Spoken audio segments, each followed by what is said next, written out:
Hello everyone, mayam pumnamak aigi anoba video da taramna okchari mayam ngasigi vlog sidi yamna nungsiba vlog ama oidoine memory oina adum lehaugadaba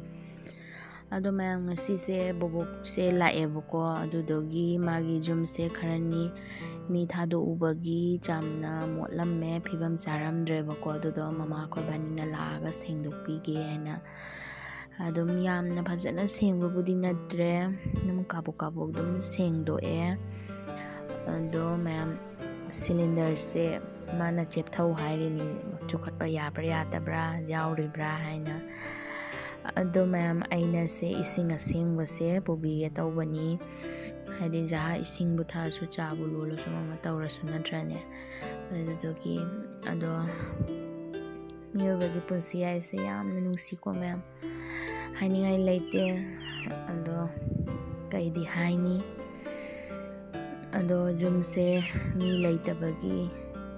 amna mong charamdre sumangase dam napi na loiramebako asiga mamana konse phengdokpibani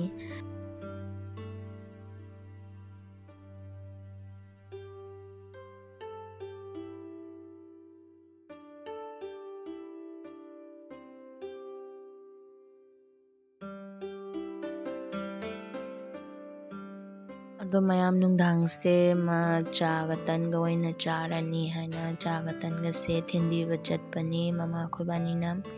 nongsu pitik tai ado amamba sida mathanta ko adagi sumana poche mama se dum taibane mayumnina mayumda laga haraujare aina sum pagidak se pibani do mama na chapi thak tai tawini sidane aina ne light gine do thangai se thabiram wae ando ai thabiram ge tawine ba ado magi sum poche agarbatti te ka budi lerami do aina masai agarbatti se leibra leitabra khangda akhoi jumdagi khara purakpane ba si chai thabire do ma'am Bidana aigi channel se like share subscribe tabiramo video se makhatana adum yengminarasi mayam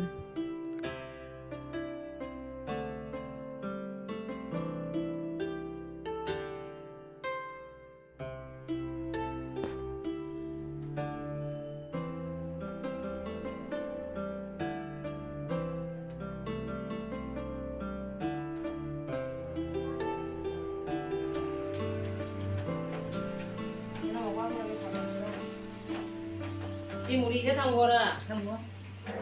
담그러.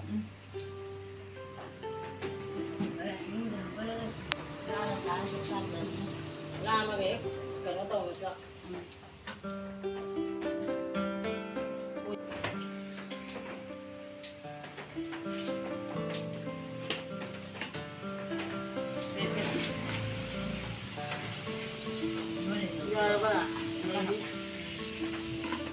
Apa?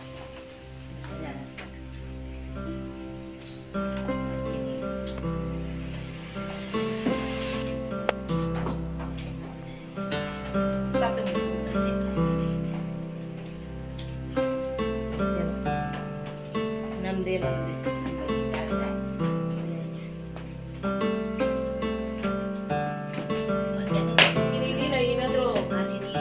Di ba kayo dito?